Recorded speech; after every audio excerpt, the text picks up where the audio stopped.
Mars is direct, but now Venus is in retrograde. What are all these retrogrades telling us to examine? We'll talk about that and Divine Feminine coming up on Leading Out Loud. I don't just talk stuff and repeat stuff. I'm living this stuff. And you can thank me for covering your astro. Leading out loud. Leading out loud. We're leading out loud.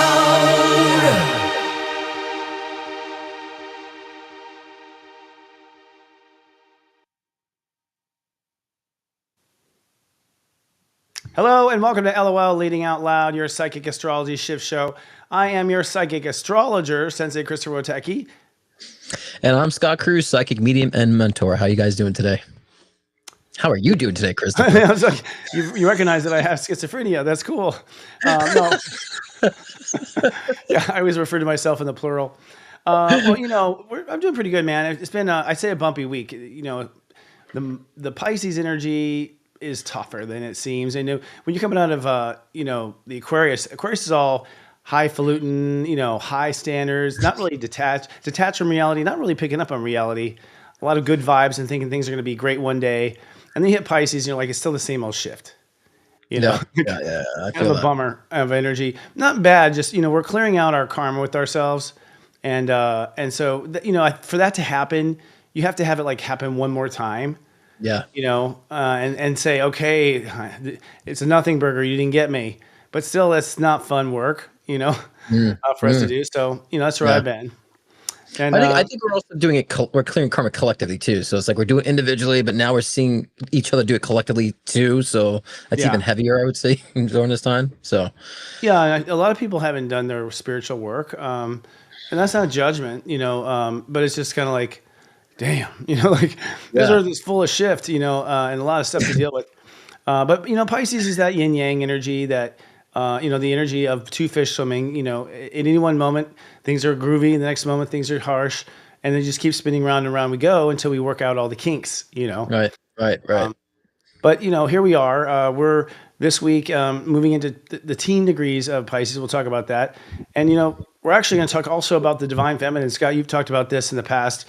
We saw Mars retrograde, for instance, recently. So Mars went offline from the 1st of December 6th to February 23rd. And it started its retrograde in Leo and ended in Cancer, which is kind of interesting because that's kind of masculine into feminine. Right. And now Venus is retrograde, and she goes from March 1st to April 12th. She starts in Aries, the masculine, and then goes back into a more feminine sign. And she also goes from her detriment to her exalted position in Pisces. But what this means basically is we were sort of having this mixture of divine feminine, masculine energies dipping into each other's energies, right? And literally, Venus, for instance, is starting in her kryptonite and ending in her ambrosia juice, which ended up getting her sent to Ambrosia Anonymous, from what we hear. She's all drunk backwards right now. That was a joke. But, there's also a fire element going on. You noticed that last week. Yeah. I mean, it's been very fiery, and fire is very masculine energy. So of course, taking that fire, and now you're shifting to water, which is feminine. So kind of we're sensing that rebalancing during this time too. And so I mean, Mars is masculine, Venus is feminine, right? So we're definitely seeing the balancing out going on here too. So it's heavy. It could be very heavy during this time. It doesn't have to be heavy, but I guess if we understand and we take the cues and when to take a chill pill, then we could actually rebalance a lot better. Sometimes we're just go too much, Yeah, I mean, when they're direct, it goes from water to fire, but now in retrogrades it goes fire to water. So literally putting out our fires, right? A lot of emotion, putting out our passion. So it's been real, flattening. It's been a very limp season, I think, energetically, for vibration. But before we go into deep with that stuff, because we're going to talk divine feminine, let's talk about the actual planets and the astrology and the energies going on. Like I said last week. Scott, why don't you do your collective first, and I'll then do astrology to follow. Yeah, I mean, collectively, I think that it's just like jolting energy is what I'm feeling, kind of with a lot of in the collective too, individually, collectively. We're getting ahead, we're coming, taking a step back. We're getting ahead, taking a step back. So I think that there's movement happening here, but then before we can take any more movement, we got to sit back and reflect, like we talked about doing this balancing act. So what does divine feminine really mean? Well, it really means in this time collectively, and I'm not going to jump ahead. I'm just kind of doing the essence of the theme for the collective, is really understanding how to nurture the process. Because a lot of times we want to jump ahead. We want to jump ahead, like I said before, or do. The divine feminine is about nurturing that. So in this time, we need to start nurturing what we're doing. You need to, I've been catching myself trying to speed rush through things and end up taking more time because I'm speeding. The paradox there, so we take our time, we nurture the process, and we end up, saving time, which is the paradox there too. So right now we need to understand the heaviness is going on, that we go forward, we take a pause to reflect, we go forward, take a pause, reflect. This is that kind of hesitation energy that we're feeling, to stop and go feeling, but it's allowing us to rebalance, recenter ourselves. And it's most important right now during this time that we do nurture the process. Nurturing means that you're giving patience to the process. Patience is not waiting. Patience means that you're taking your time on things and not trying to just jump ahead. That's very important for this time right now. So basically applying a little divine feminine to that masculine energy. I was trying to go too much into divine feminine, but yes. I actually feel, I mean, the big picture for astrology is that we are trading out egos, I think. That's my big grand theory. Mars retrograde was the deconstruction of the ego, basically going backwards from Leo to Cancer. So that's the deconstruction of heartache motivation, started at 6 degrees Leo. So, okay, we got heartache motivation, and then we have anger and all the hard intensities of Cancer with Mars, which is anger and passion and maybe even violence. I think we come from Mars and Cancer. So we're sort of walking back. Retrograde is an unzipping, a deconstructing as you move backwards through time of how you got to that place in the first place. And then, of course, after Mars retrogrades, right off the bat, 4 days later, Venus retrogrades. But Venus retrogrades on Mars's in Aries. So she kind of does kind of a lap dance, really, on the edge of down Aries. And again, I think to some degree, divine feminine is the only way to cool off the man, like energetically. So the fact that Venus is going to sort of get the masculine energy undressed, so to speak, and to pull apart, because I think what allows a man to let go is that yin energy. Literally a man can be way too aggressive and needs something kind of cooling to that energy to calm it down. So it seems like Venus is helping to assist this. But the big picture is, I don't see a reinvention of Venus. I don't think she's going to reinvent herself in this. She's going to reprioritize herself, because she goes back to Pisces 26, where she's exalted. So she's going to realize that now that she's got that pesky male energy out of the way, she can probably rise to a higher level. But really, ultimately, this is about the deconstruction of modern man, I think, and the demasculation of changing masculine and redefining it. Well, I agree, and also deconstructing of just that aspect of ourselves that's out of the divine mass, that's out of balance, and deconstructing that. There's a lot of overcompensation that we've done as a collective. I think that's deconstructing, and I feel like our Venus is going to be solidified. I feel like that's the change. It's going to be solidified to where there's enough strength within our divine feminine to where it has a natural straight current. It's no longer put under the rug. It's no longer looked at as crazy. It's actually becoming a part of us now, I think, in the collective. So I really find it being solidified, Venus being solidified during this time too. And yeah, we're deconstructing all the overcompensations from a divine masculine out of balance, for sure. Overcompensation. Yeah, I suppose that's true. Since we last left our heroes astrologically, we had Venus retrograde on Saturday, March 1st at 10 degrees. 10 degrees Aries. So again, this sort of unzipping of the fight or flight part of consciousness. That first 10 degrees of Aries, fight or flight. So sort of taking that away. Mercury entered into Aries, though, making us aggro-minded on March 3rd. And then we had a new moon slap us upside the head on at step 9. And that was really the activation of what we call the Wego. And I believe that's the next ego. It's not that the next ego is less aggressive. I think the next ego is cautionary to include another. And I talked about this before. It's almost like right now, I was talking about this to another person. It's almost like Aries and Libra are switching sides right now. You're kind of empowering the Venus Libra, and you're sort of chilling out the Mars Aries. And the other two that are flipping sides is you and the Leos, Aquas and Leos. I'm seeing Aquas care about their hair suddenly. What the fuck? And I'm seeing Leos back off. You know what I mean? And chill out and Saving their heads. take the back seat. Yeah. And just like be chill in the corner with a drink instead of actually being out there flamboyant. So Yeah. we're seeing some real reversals in that respect. And so it's an interesting thing. Now, in the upcoming week, just talk through it. Really, what Pisces is, in my opinion, is the downloading of a new spiritual program, right? So I fully believe, and we should talk about this in heaven, in the company of heaven, between lifetimes, you set up an agenda for what you want to learn. Because basically, Earth is opportunity school to learn.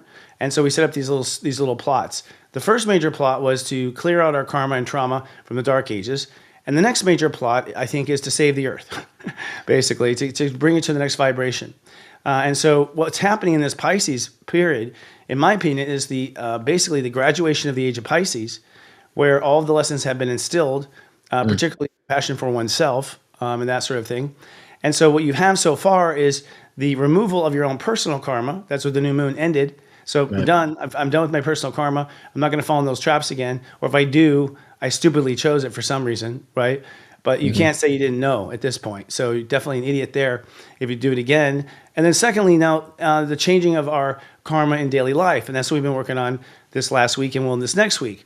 So you're going to see, my prediction is you're going to see a lot of things changing in things like work environments, relationships, people just saying they've had enough, they're done, dropping the mic and leaving things behind. And things start to get much more intense as we go into the 20 degrees. And the 20 degrees is like next week. The sun will conjoin Saturn at 22 degrees. And that's a volatile degree, by the way, for the sun and Saturn to come together. It's a degree of passion. So I wouldn't be surprised if some shift hits a fan on like a international level, by the way. And then we have a full moon lunar eclipse on March 14th at 23 degrees Virgo, which will be basically when we come back on our next show, if I'm not mistaken. Yeah, so the day after our next show. And that lunar eclipse at 23 Virgo is ultimately the burning of a contract. Some sort of a contract you had with reality, that you thought reality was this way or you framed up reality that way. Somehow reality will just no longer compute. And people will be a bit confused, I think, for several weeks because what they thought was reality is not reality. And that really is the erasure of the fabric of reality as we know it. And then right after that happens, so kind of Mercury then will station retrograde on the 15th. Meaning we don't know what to think. Mercury always stations right after some big event, and then we don't know what to think. Right. So basically, through the next week, it's the complete deconstruction of reality.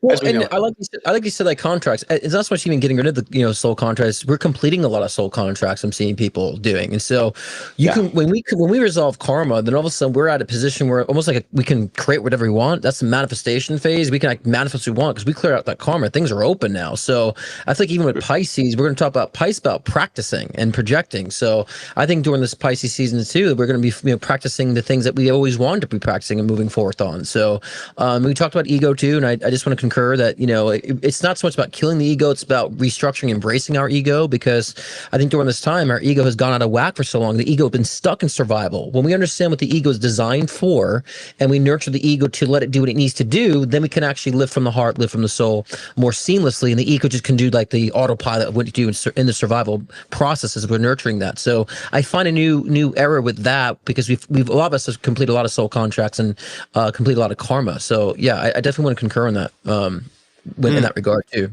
Especially in Pisces, we're going to start practicing our new intentions now, and a lot of that opening to like new manifestations. So yeah, it's almost like the new timeline is ahead. Yeah. So. And we call it the Wego at Serious Joy because in unity consciousness, that's really what it's about. You've already seen the Wego come into play. You've seen the Wego come into play in the sense of people wanting these alternative communities. That's like thinking about the we. They're like, hey, we go do it, and we'll do it ourselves. And so you're seeing that sort of mentality. You're certainly seeing Wego mentality as far as like boycotting and things like that, where people are clumping together. And so this really what was picketed for in the '60s is going to actually happen with the grandchildren of that generation. The baby boomers, grandchildren, which is Gen X, is probably going to be the we generation. Interestingly enough, the one that pushes it and pilots it. I think going forward. So we're kind of adopting this new identity of I'm only as good as my brother and sister type of thing. Not communism. That's something else. That was trying to erase ego and make it common. Sure. Yeah. It's collective. It's definitely more collective, collective focus. I think so. Yeah. Well, what else are we going to do? You know what I mean? I You mean, know, seriously. I mean, how much can we be me, me, me, me, me? I mean, the Bush era ended a long time ago. Like me, me is like kind of like not working. And so, I think even people who are so self-centered and very narcissistic are getting tired of being narcissistic too. They're getting, there's gotta be more, to this. I gotta feel like I'm giving to something. So I'm starting to see even people who have been so selfish needing something, external to nurture, another person or the soul, So, yeah, it's a huge breakdown of that, which is great. back to our spiritual nature. You know what? I'm not, the whole me generation that we've gone through. I don't criticize it as much because No, honestly, needed it. we came here to learn who we are. The whole point of Mhm. coming to Earth is that up in heaven, all you are is a thought. You're Right. just a thought. It's like living in your brain right now. Close your eyes. That's heaven. Like that's pretty much it.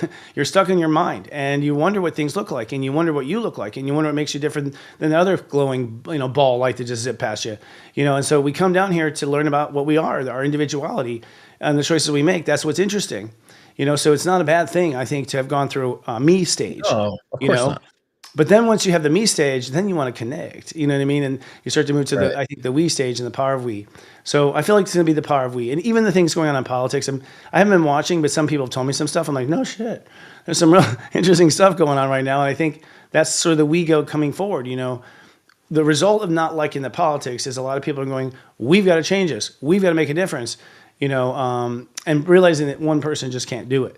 So you're seeing Right. that birth of the Wego happen. And I think Yeah. it'll really take fire in April is when things really just sort of take off energetically. And we have True. this sort of stress start to hit on the planet. Yeah, I definitely see. I was like always been cyclically feeling that last year, like April, May of Mm-hmm. 2025, huge, like almost like catapult forward. And so, and this political era that we're in is like illuminating a lot of things. It's almost like I feel spirits like deliberately saying, "Do you see this?" It's almost like now it's so obvious of what we've been kind of putting our heads in the sand on. It's like in our faces now. It doesn't matter the party, but just how everything has been massively controlled and how we're needing to stand up and rise up and start controlling ourselves. So. Yeah. I feel like it's so blatant, like almost spirits like, do you guys see this? So I think a lot of people are starting to notice that too. And so I think during this time, if we're so reactive to the political stuff, like look beneath inside of what is it really telling you? What is it you feel like you're deprived of yourself that you're trying to express too? Don't just let it be just about the politics. Let it be about what's it trying to resurrect within you that you're trying to express. A lot of people are, Yeah. I'm sure you agree, Christopher. A lot of people are they're angry about stuff that they feel like they never got to express. And so they're using politics or other avenues as a way to like fight against what they weren't able to express because they were deprived of it. And I'm saying we can express it now. We can engage now with that. Always look behind the feeling of the things that we're being triggered by. Yeah. I So mean, there's well, everything. when I have clients and do readings and they'll, be so angry with this president or that president. I Yeah. look in their chart like you were the leader last time. You're probably Right. seeing reflections of yourself. You're still feeling guilty for being just as much of a jackass. And so you're pointing at hating yourself in the past life on this Right. person. People don't realize that often what's making you mad is that your soul regrets being that way. And this guy's doing it right here now. Right. So it's really fascinating to see. I wonder if we're going to come to that realization in our lifetime of past lives and karma. But it's an interesting time to say the least. Yeah. Now, I personally, I personally just say with when it comes to like the politics, I'm like whoever's in as a president, I know we're on a timeline we're supposed to be on. So whoever's playing the part, we're supposed to go. We're getting where we need to be either way. And so if it's disastrous, that's part of our karmic journey to go through that and to evolve and to resurrect. So to me, the political figures don't matter to me. We're on a timeline for a reason. yeah, and I don't. To me either. I find fascinating characters in a play, and honestly, I feel like your power is you. Right. Your energy, the way you respond, what you do. At this point, I've lost complete interest in the existing establishment of power, and I'm Right. very interested in creating the new world. That's where all my heart Yep. is going. In fact, I feel a little guilty that I don't care so much. But there's no need. There's no need. They've got it. I'm here to build the new world and teach people the new toys and the new pleasures. And I think that's what the Yeah. new reality is. It's about pleasure. It's supposed to be heaven on earth. That was the whole design of it. That we want to feel Expression. the joy of heaven on earth in creative forms and beautiful forms, and just see how far we can take this joygasm of being on earth. And so that was what was interrupted in Atlantis, actually, and Yeah. and also the divine feminine was too. We'll talk about that. But before we do, let me just do a little promo for we the people of Unite the Light. We have a awesome light worker summit going on this May, by the way. if you're a person who wants to make the world a better place, then we'd like to invite you to meet a bunch of other people who want to make the world a better place. Unite the Light is a summit for light workers on May 17th, 18th, and a bonus day now on 19th that we call Afterglow. What we'll be doing is showcasing some amazing, innovative light workers out there who are pushing the envelope and taking the power of creation into their own hands. That's sort of like a TED Talks on Saturday. Plus, we have a special surprise. I'm just going to say a big surprise on Saturday we haven't mentioned. And then on Sunday, we're having power panels.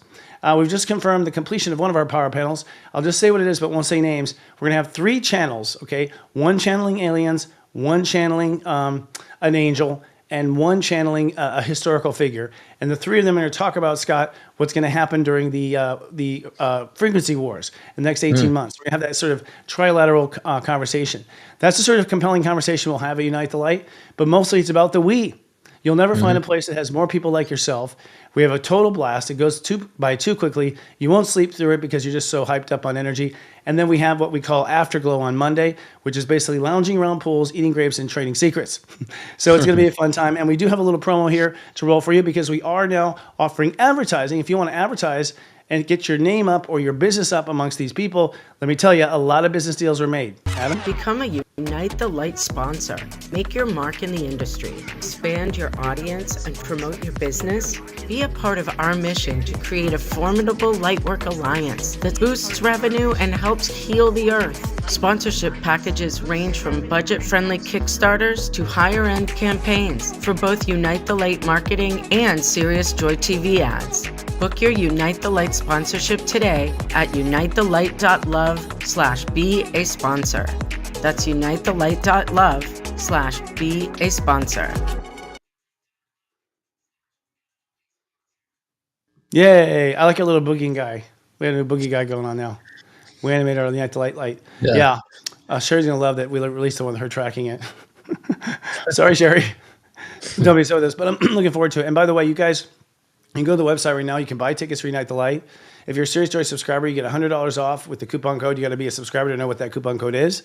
We've got an awesome, what we call honky tonk dinner and step mingle, which is a really fun sort of dinner plus a game where we actually seat you according to your astrology chart around mystery people next to you. So you don't know who you're seated by, but they're people that have facets of your personality. And, you know, we do even Western wear. We're even going to do like the Western wear pictures with me. I'll be probably dressed as a sheriff most of the night. You're wearing those chaps, huh? Those buttless chaps. Is that what you're doing? Yeah. It's the bull ride that's going to be hard, but we'll do it. The honky tonks will be fun. Go. Yeah, it's exciting. Yeah, I'm excited for that. This last year was phenomenal. So, like I said, I always love part 2s. So, part 2s are always good. And you know what? The sun is conjuncting Uranus that weekend, so we're all going to be bonkers, man. We're going to be drunk on Uranus energy. Right. It's going to be, bonkers energy, but also huge breakthroughs, I think, is going to happen too. Yeah. And, serious joiners, by the way, are seated in the second row. So there's primary seating for joiners. So can't wait to be there and do this. It's going to be fun. Sounds fun. Yeah, I'm excited. Are you going to come to Afterglow? I think so. It depends on how my move is going to go too. Cause I'm just trying to work my move around it. And so, why do you always move when I throw a seminar? What the fuck?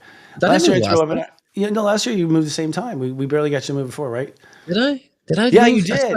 We almost had to move a year, not even a year. Yeah, May. Yes, yeah, interesting. Yeah, every May you move. What the fuck? Not just this last May, because I'm making a major change, and Yeah, but May, June is I've noticed that in my past too, because I usually stay put for a while, but lately it just in Palm Springs have been bouncing around. But yeah, May, June is something. But I got to look at the astrology. You got to help me with that. Why May, June for me? Well, actually, Taurus is the 4th house for Aquarius. So Taurus is your home family foundation. Yeah, you're moving right on time. Yeah, you're moving right on time. Well, there you go. Y'all ground through us Tauruses. Wow. Well, all right. Well, let's talk about divine feminine, dude, and how. Hey, dude, let's talk about divine feminine.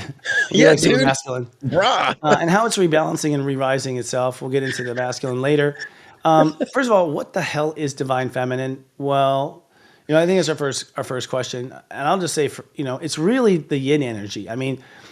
A lot of religions talk about it. I think actually the Vedic approach is incredibly appropriate, that the divine feminine is actually far more powerful than divine masculine, because divine feminine is the one that has the baby, births life. Masculine is just, they're in for 20 minutes and they're done, right? But the female carries it all to birth. They define, in the Vedic approach, they define the nothingness, nothing, as the feminine, and we're born from the nothing to something, which is the masculine. But all religions have looked at these differences of energies. But I think we refer to when we say divine feminine is the idea that feminine energy plays just as important role as sacred and holy, right? And so us regarding it as divine is what's, the situation. From what I understand, it was very divine feminine in Atlantis. In fact, actually, it was kind of like as you see masculine now. From what I was told from my father, who's a bad guy out there during that time, and other people who have awakened memories, the women ran the show in Atlantis. That's why it ran like clockwork, all right? However, women back then, they were the only ones that ran the temples. I think they're the only ones that would run the healing centers. Men weren't allowed in healing centers. And men were considered dumb and just really good for lifting heavy objects and sex. Right. And I'm saying, let's go back to divine feminine. You know what I mean? Like, I'm all for it. I don't know what happened. But apparently somewhere, I mean, I can't see where, but I believe that after Atlantis fell and we migrated to the major intelligence centers of the earth, Peru, Egypt, Asia, and a couple others, somewhere in that migration, those other cultures became a bit more patriarchal. I think it actually started to shift towards the patriarch at that time, just beginning. And then I believe that the Roman Catholic Church just totally smashed it to bits and pretty much made women inferior when it was, when Constantine created the Bible. To me, that's it. Now, what's divine feminine to you, man? Well, we're all encapsulated with divine feminine, divine masculine energy. So I think a lot of times people will confuse it with gender. Like, oh, I'm a woman, I'm divine feminine. It's like, no, we both have the duality, the counterparts. So I just think that we need to be more expressive in our divine feminine. I think there's been a lot of up and down. The divine feminine to me is the nurturer, it's the creative, it's the psychic, it's the intuitive, right? It's everything we define right brain to be. That's how I also like to kind of like see the parallel when it comes to psychology. So everything you classify the right brain is divine feminine. We all possess those traits. And so what we have noticed a lot of a deprivation in with our divine feminine is the nurturing and intuitive spaces. And so I think because divine feminine has been so overcompensated and overcome and conquered by the toxic divine masculinity, right? That, then a lot of divine feminists have started to kind of prove a point. They were living out of their nature. So when the divine feminine is in balance, it doesn't have to prove anything. It's a nurture. It sees as a silent confidence to it with that energy. And again, it's that psychic, it's the seer, it's intuitive, it's a nurturer, it's a creative. And so that's what divine feminine is to me. But we all possess both counterparts. But now we're starting to recognize as a collective, because before, in history, it was this, females were projecting the divine masculine and men were projecting divine masculine. I was said reversed. But now we're starting to evolve to where we're both really recognizing we both have the divine masculine and divine feminine counterparts within us, which will end up balancing out our society and our collective. So instead of just being that, only men express divine masculine, only females express divine feminine, we're starting to recognize we're becoming more whole now. That's the completion for me. So yeah, the divine feminine is the nurturing, is the psychic, it's the seer, the intuitive, the creative, all that wonderful stuff that we. The receiver, basically. The receiver. I mean, Venus is the receiver and Mars is the catcher. I mean, is the one that throws. Pitcher, thank you. And ultimately, that's two forces. Exhale is Mars, inhale is Venus. So it's that force of in and out. Honestly, when I look at history, and I don't know perfectly, but I think it all went down actually with Christianity. That's when it really became evil, because in Greece and Rome, I mean, everyone, like, there was bathhouses, everyone was screwing each other all the time. You can get as much woman as you want. There's no holding back the woman, right? Like, men could have as much as they want, a smorgasbord. Men would have men as well. It was just a sex party all the time. And then in comes Constantine and brings in these morals and basically says to men, you're shame on you if you have sex with women and they're not married, and shame on you women if you have sex. And at that point, it became difficult to get a woman, right? And to express that. And I think that was the really issue. It's like, because men couldn't have sex so freely, I think they started to despise the control of femininity and not being able to have that release, quite literally. And I think that's where the tension built, from what I can tell, like just looking at history from a real human perspective. And it just started to build. Even so, you go the Middle Ages, when you're starting to kill witches, it's all because men can't have it when they want it. I think that's really what it came down to. And so it started really killing off the idea of femininity being holy at all when we mix sexuality with feminine and women having power over us. Witches have power over us. I can't control myself, said the Puritans, so we got to kill them. So to me, that's where it was. But did you know that archangels all have a twin flame? Yeah, I've heard that. Actually, we talked about that before, right? Yeah. Like Michael. Well, Michael's twin flame is Michelle, Michelle. which is ironic, like if you know some things under, but it's kind of weird, but they all have twin flames that are female. Never Yeah. knew that before. But it always confused me because some people would I would see like archangel cards and sometimes there's a woman, sometimes a man. I'm like, hold on a second. Mm, Which is it? Well, it turns out there's one of each and there's an expression of each, expression of the yin yang energy through right. different characterizations, right? Kind of Exactly. interesting. In astrology, we see divine feminine. I mean, from Venus, obviously, but we also see it maybe from some of the signs. I think Pisces is more feminine than masculine. We see certain like Cancer is more feminine than masculine. Right. But those are water signs. But I would say Scorpio is more masculine, even though it's a water sign. So you can energetically sort of feel those energies. But ultimately, like you said, astrology says the same thing. When I do a reading using the step system, I can tell exactly which one of the energies you have more. So the higher the number of Mars, the more experience of masculine energy you're bringing to the table. The higher number of Venus, the more energy of feminine, divine feminine you're bringing to the table. And I gotta tell you, most of my clients anyways are pretty much almost equal.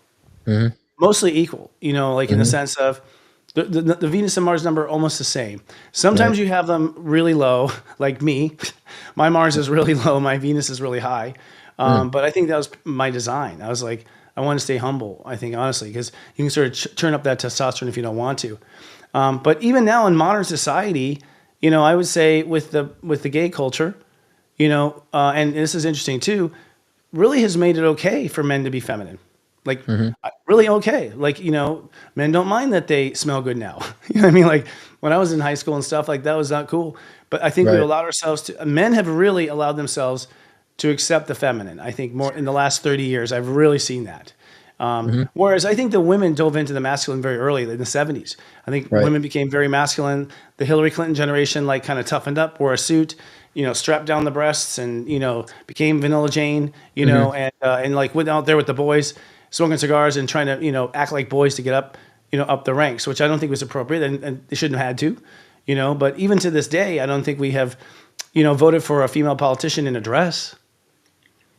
Yeah, I mean, look, I just think that's how we're evolving. The collective is evolving, right? We had this dichotomy, man, women, and then the rise of gay people, and hello, I'm gay, right?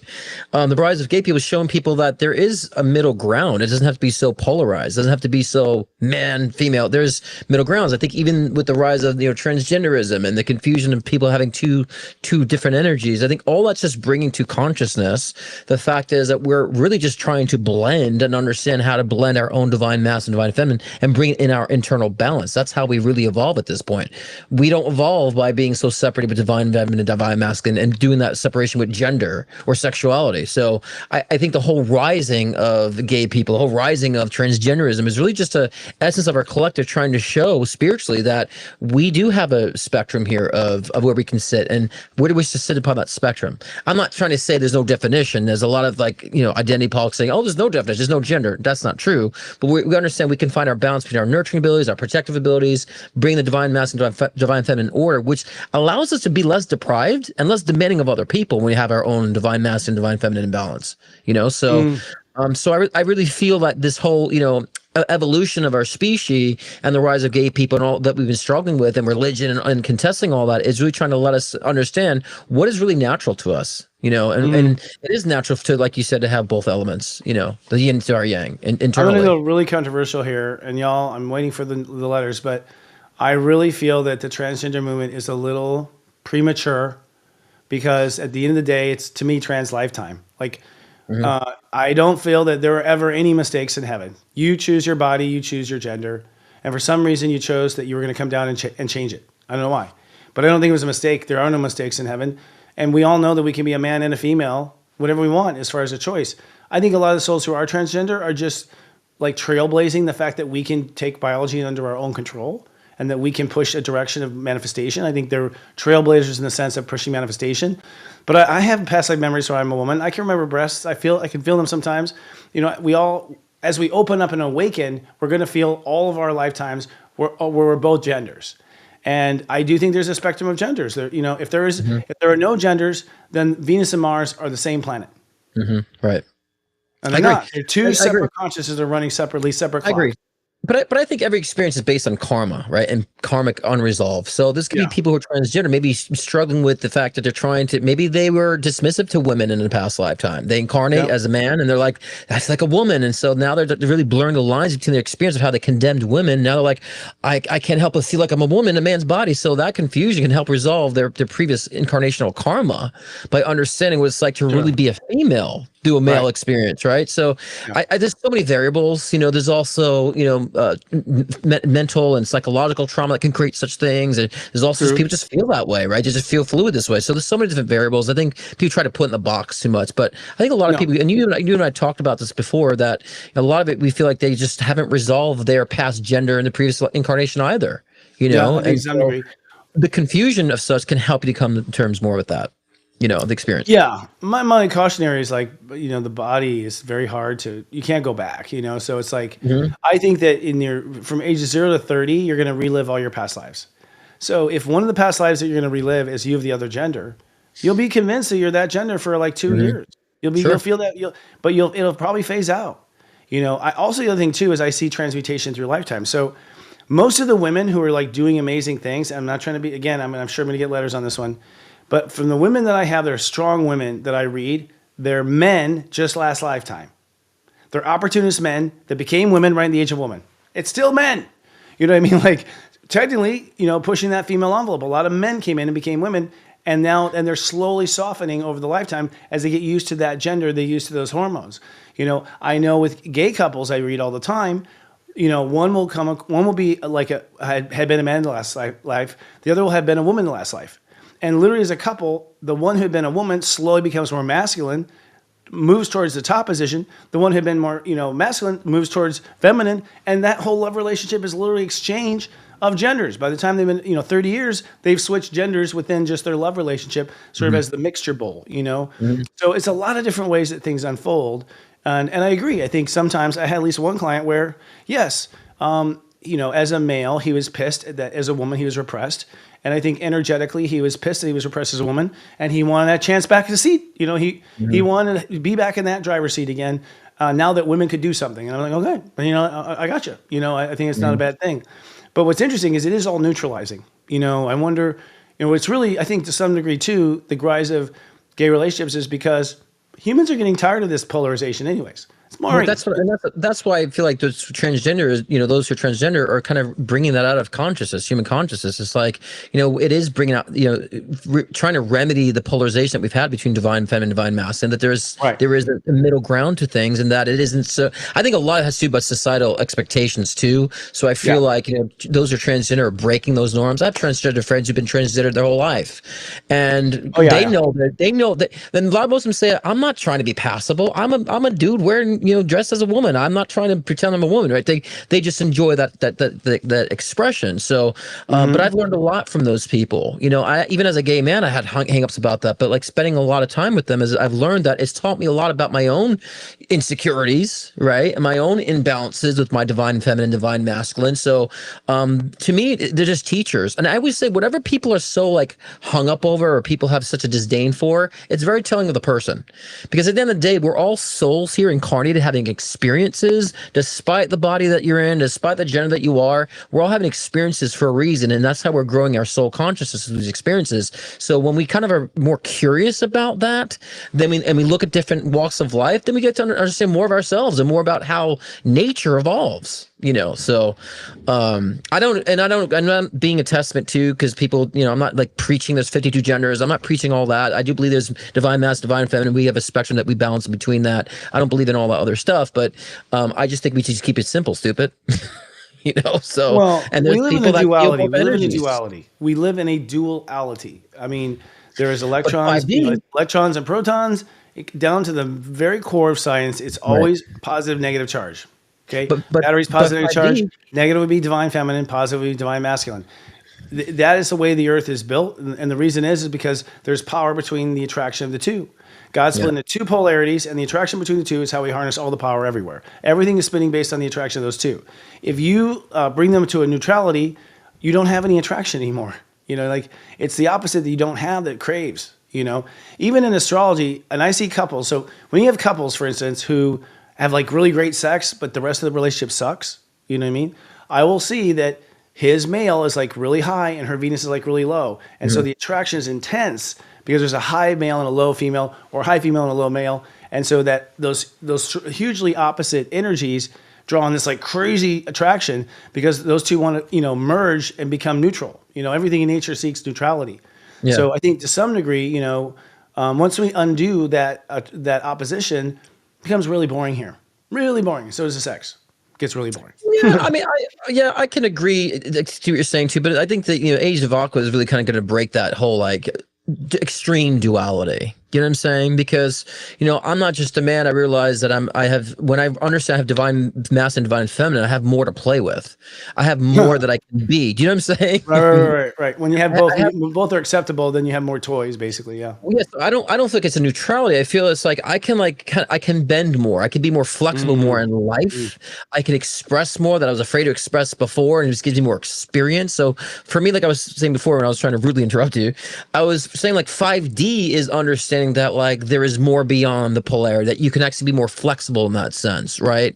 Doesn't mean that I'm going to all of a sudden be a woman. I love being encompassed in a male body. I love that. But it means I understand how to incorporate different aspects of my soul consciousness of divine feminine, divine masculine, and bring it in to have more quality experience, which makes better change. So I feel like that's what the Age of Aqua is going to be doing, is bringing that more of that understanding, you know what I mean, of that. Not so much that we're in a void, but we're understanding, I have more of a wiggle room in life now. It is. I don't have to be just one mode. More to work with. Well, I think the reason why Earth's gone to shit is because of the loss of divine feminine. Because the divine feminine is, to stop and take in, right? So the fact that a congressman does not listen to another congressman is a lack of divine feminine. The fact that a war general doesn't take a second before he hits the button is a lack of divine feminine. If you don't have that momentary pause where you take in the other party, like, I feel like they're mad.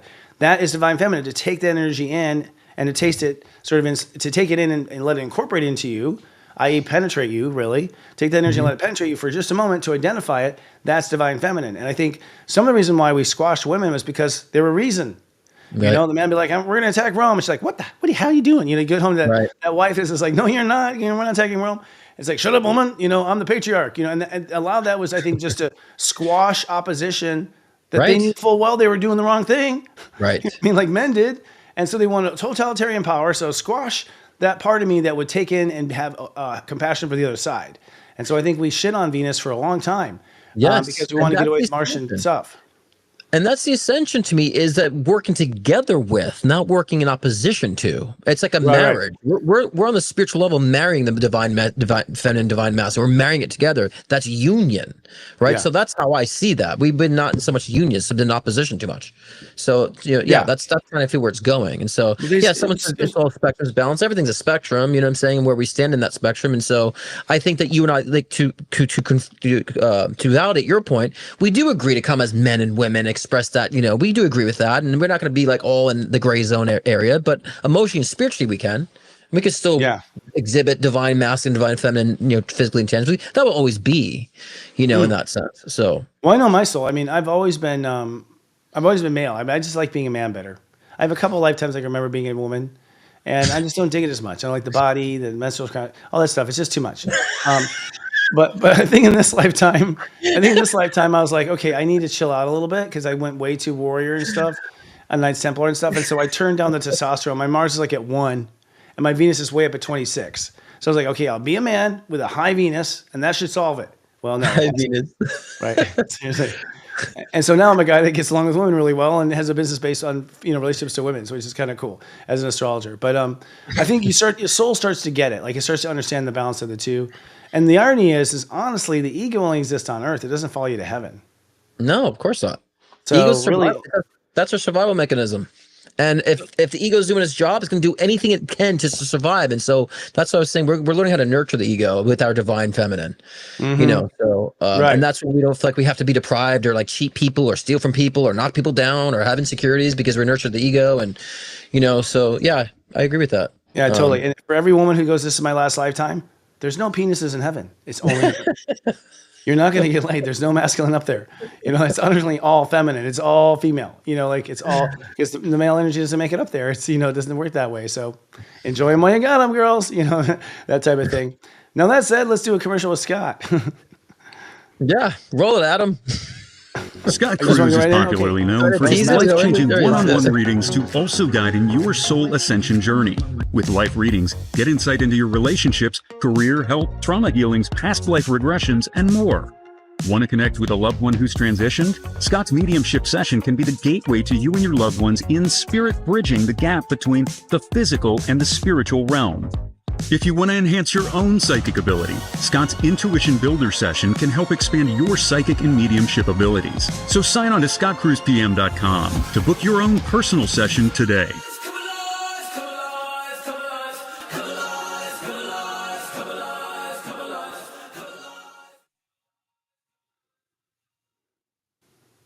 Dude, I'm experiencing like the Mandala effect. Like I swear to God, that commercial didn't have hair a few seasons ago, and now I swear to God, it didn't have hair. Like that, how did I miss that? It's a Mandala effect. I don't know what's going on.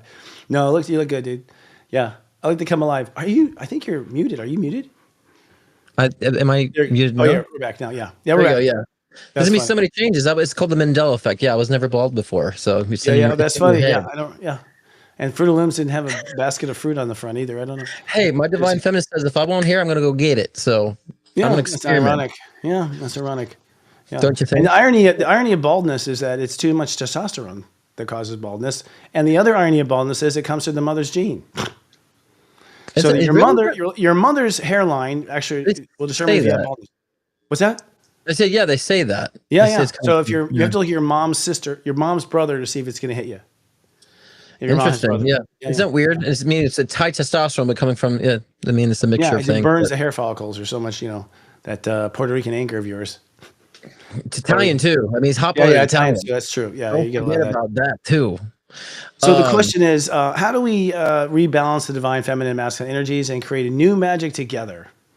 I mean, we kind of like glossed over that a little bit, right? But I think really first understand that we both have both. We all have both, and we have to also understand what divine masculine is. In my short summary, for me, divine masculine is the protecting energy, is the warrior energy, is the fight energy. It's a very strong energy. It's a very dense energy too.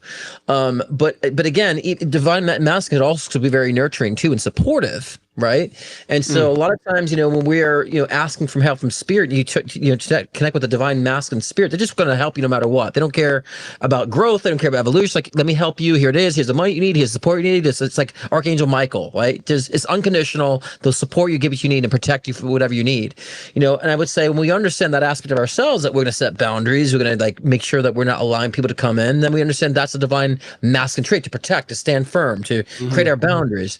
And then understand the emotional, sensitive, nurturing side to that too. It's like, well, I'm going to nurture myself. I'm going to nurture others around me. I'm going to be, inspired and listen to my intuition. We understand how to bring that together. Then again, we got to protect our nurturing, our divine feminine by setting those boundaries, right? Making sure we're not allowing people to take advantage of us, and make sure we're not giving too much to people. That's divine masculine energy, protection.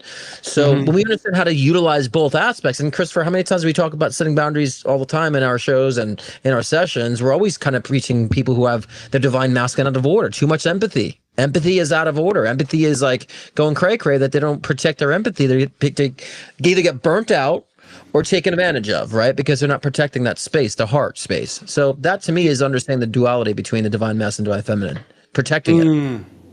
Well, I think to do magic, you got to get yourself pregnant. So, but sperm in the egg tells the whole story. 1 million sperm, 999,000, will sacrifice themselves for the one that gets in. You know what I mean? Like, men are here to sacrifice most of themselves for that one cherished egg. Biology pretty much tells us sort of the ratios. We are disposable men. We become a dime a dozen. From what I understand, too, you can't be a woman till you've been a man. That's why a woman is a wombed man. Woman is a wombed man. So to be a woman means you've already been a man, graduated, and now you're a wombed man. Whoa, man. Yeah. That's what it is. Seriously, no, I got that shit from a book. But seriously, it was a conversation with God. God said it. But I agreed. I was like, oh my God, that makes so much sense. Because it's so sacred to create life. I mean, that's a pretty cool thing to create life, to hold life in yourself and create life. That's a really cool trip I think to have. But ultimately, I think this is going to happen it's going to work itself organically out. I think fortunately, the modern millennial man doesn't work or do shit. So they're letting the women take over. It's already going back. Women in that generation are already taking over. You can see like women taking the jobs, taking the smart stuff. It's going back to, Atlantis times, because he won't get off the couch. He won't take out the garbage. Men have become, in many cases, very lazy, and not ambitious as they used to be. And women I've seen become really sharper, very ambitious, sometimes working harder and sharper. So like, I think naturally the balance is happening, Some argue too in the 70s. So it's like, I don't know. I hear women talk about this all the time, where it's like in the 70s, were we really empowering women when we made them leave their cool stay at home, raise the kids, and go out there and work just as hard as men, then come home and take care of the house? Like suddenly women had two jobs. That is the rise of divine feminine. I don't know. To me, that was the rise of divine feminine slavery, because women then, had it harder at that point. And household economies, took now two salaries to get, to have one household. So sometimes I think we've been duped in these efforts. Like we've been tricked, under the guise of equality. It wasn't. And to this day, payment is not equal in most businesses between men and women, kind of thing. So to this day, that's still happening, even though we've made it equal for women to work. Well, I just think, again, the evolution is like stop condensing divine feminine, divine masculine to gender. Them saying like women it's energy. Yeah. I'm saying? Only women serve a certain role. Like they can't go out there and be protectors. And there's a lot of women that just don't want a man. I talk to a lot of them. Like, I don't want a man. I want to create a business for myself. And, they have healing businesses and they're very like determined and to do so. And so, I think there's a lot of positives in that too. So I do feel like, I'm sure you would agree that a lot of divine feminine has a lot of that history and karma of like, we need to prove ourselves. And, but I'm also seeing a lot of women just, they're fine just being the independent and the caretaker of themselves and being a single mom. I see a lot of very, very, very happy about that. So I just think there's a lot of change going on, fragmented, not for everybody. It's not going to be one size fits all for everybody. But I think, like I was saying before, Christopher, the balancing that we're saying here with divine feminine, divine masculine is understanding that, women don't have to play that traditional women role as men don't have to do that either. I think that's been, it's true. Although, then there's other aspects of it too. I'll just speak as, as a divine masculine. It's like, I liked lingerie. I like some of these directions, like the accentuation of certain body parts. It had nothing to do to me with like, degrading a woman. I think gay men have like stepped up to that par where they have all sorts of, underwear and gear and things that show off their parts, so I don't see it as for instance, that is a bad thing. The woman wears this sort of clothes or high heels. I'm not saying wear high heels, but it's hot, what I mean? Like for the other party, if you're into it, like there's something hot about it. To me, it was never about, I think it was rude, in the 70s or the 80s where wear high heels to work. That's stupid. Because to me, it's something you'd wear on a date or something, right? Because you're trying to turn on the other party.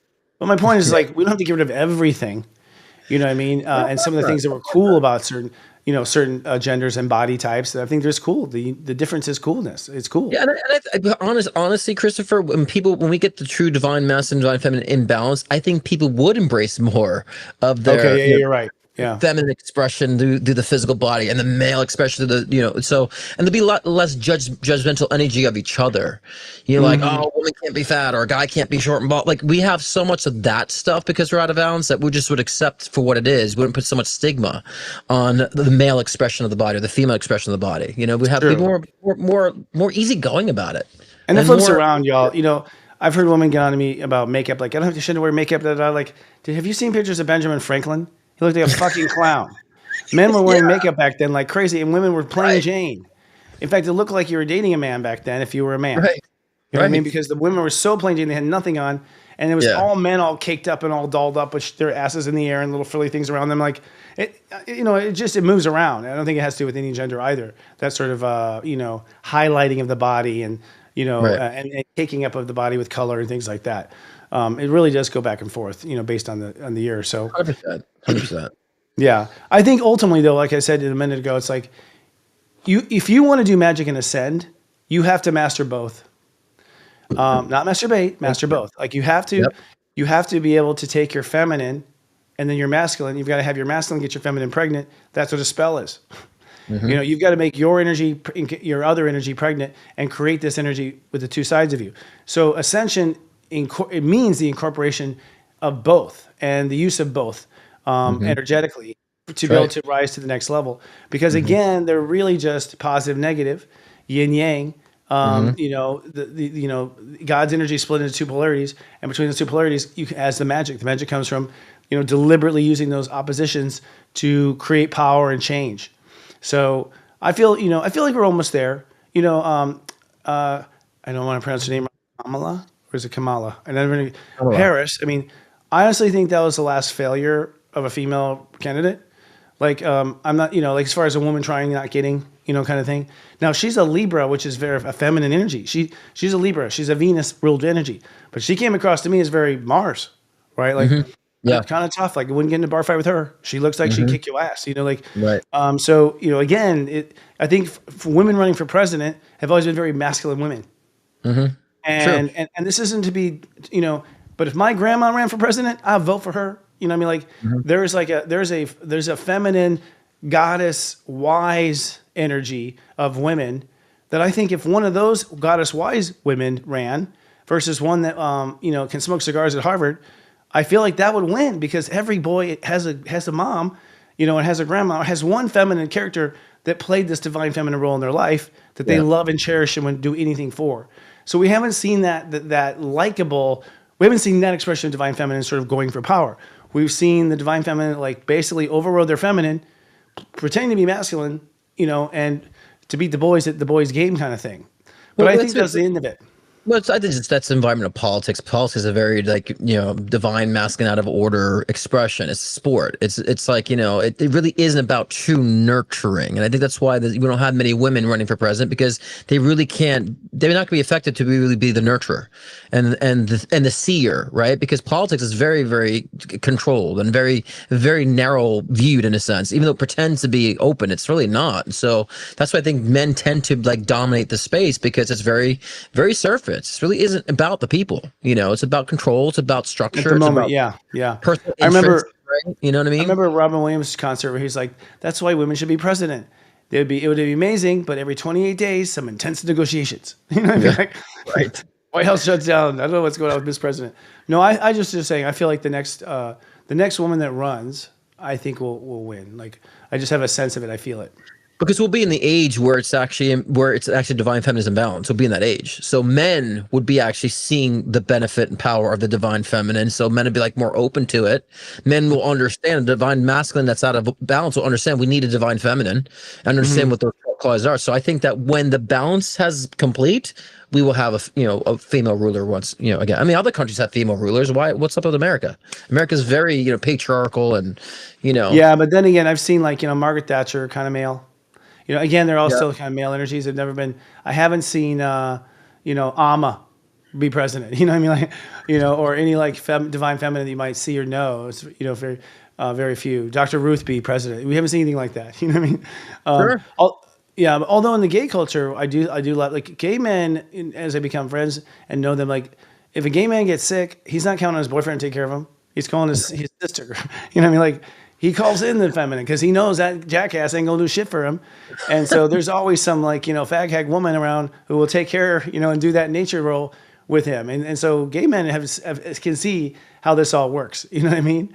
And it's all girls as far as they're concerned, anyways. You're right. So you know, you're starting to see that incorporation is pretty interesting. I think that's what I have to say. Right? Patriarchy is gonna die.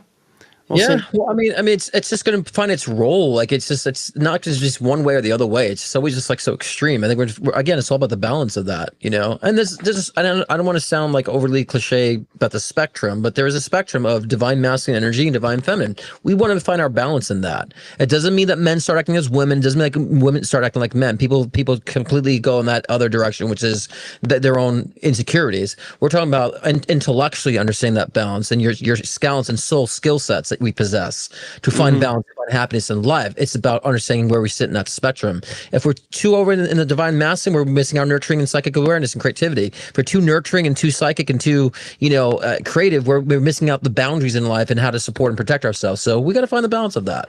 And so it's more about, to me, it's more about soul intellect, less about gender. I love being a man. I love being a masculine dude. I love masculine dudes. I don't ever want that to change. I have fun with that, you know? So, you know, we all have our preferences and let people be. So people just don't want people to be too, by the way. That's another imbalance of our divine feminine, divine masculine. We're so concerned about how someone else is expressing themselves. Let them express themselves. Let ourselves express ourselves. If people have a problem with someone expressing themselves, clearly there's reservations that they can't be themselves. And that's because divine feminine is out of balance. And that's why I think it's resurrecting to bring that comfort, to bring that nurturing. I think that there's a real woman in the White House, there would never be a war again. And that's the reason why there's not a woman in the White House. It's because at the end of the day, the male generals are not getting away with shit. You know what I mean? Like, because there would not be, we don't need to bomb them. We don't need to kill some other woman's child. You know, the fact that you are aware of creation when you make a decision and what you went through for 9 months to carry that baby, no woman's going to push that button. Mm-hmm. I just don't think she is. She knows she has options. And that's what men don't want to hear. They don't want to hear that there are better options. They just want to stay in charge and do it their way. You know, go kill a million sperm for one thing. Yeah, but it's also one big club and we ain't in it. So there's more to that picture too when it comes to politics. As George Carlin once said, it's a big club and we ain't in it. So it's a lot more. You know, go deeper here too. Those men who are masochists and who are only male, they're terrified of their female side.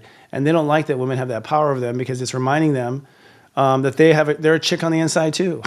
Mm-hmm. You know what I mean? And the ones I've known, like growing up in this, you know, I went all over the country as a kid, seeing all sorts of America and different types of male energies. And the ones that were real sons of bitches, they're in the closet as far as I'm concerned. They were terrified of their female side. And so they had to repress their girlfriends to repress the idea that there was a feminine part of them, you know, and be mean and control them or whatever. I've never understood someone who wants to control the woman. Like, why? You know, how boring is that? You know, it's like, and look at most men are not spiritually inclined or don't believe in psychic ability or spiritual, abilities. It's mainly female. Most men are like, that stuff doesn't exist. No, I can't think outside the box. Like there's a lot of even that going on of suppressing and rejecting just the divine feminine energy too. It's like they resist spirituality. And I'm sure you talked to a lot of clear clients. Their husbands don't believe in what they're doing, and until they have a session and they tell their husbands freak out. How do you know that? And so there's a lot of suppression. I think a lot of men are starting to become more intuitive now. A lot of men are starting to resurrect, to be more psychic, and allowing there to be more spiritual essences. So that's a good thing. And I got to say, too, it goes both ways. I know a lot of women who are not taking on responsibility. They still want to be taken care of. They don't want to get a job. They don't want to have a purpose in life other than the man. It's like, it's the 2020s. Like, you're going to have a purpose other than me. Like that, we expired that a long time ago. So a lot of women are staying stuck in that old model, too, I got to say. And it's like, come on, like you wanted the power? Now use it. Just do something with it. And, you see on the internet, like, I'm going to find a man who takes care of me and gives me all this stuff, and I'm just going to look pretty for a living. It's like, until you age and you have nothing, because he'll discard you and get another one. That's disempowered divine feminine, because I always say everything has two poles to it, a positive pole, negative pole, or a powered or disempowered pole. So you can be divine feminine and have a very disempowered version of that, or a powered version. That's just a disempowered. That's toxic feminine. We should do an episode on toxic feminine. Yes, it is toxic feminine. Toxic feminine, whatever coming up. Well, I think that's all we have time for now to piss off the genders. We apologize, but we don't. We have no apologies, but we are grateful to look at these topics and have an interesting conversation. Thank you for joining us, everyone. Next week, we're going to dive into how to create your own luck just in time for St. Patrick's Day. Is there such a thing as luck? We'll talk about that. I think it's spiritual talent. But remember, folks, don't put up with a shift show. Stand up and lead out loud and be proud. See you next week. Bye, guys. Whew. Again. Can you get away with that? There's a bunch of women outside my door banging really hard. Right. And I forgot to pitch my live show again tonight. Live show tonight. 6 p.m. It's what am I talking about? I'm talking about fate or free will is the topic tonight. Oh. So what is your fate or is it free will? So we'll get into the differences of that to my show tonight. So join me 6 p.m. Pacific, 9 p.m. Eastern time on my channel. I think fate is a free will choice you made in heaven. And wrap, everybody. There you go.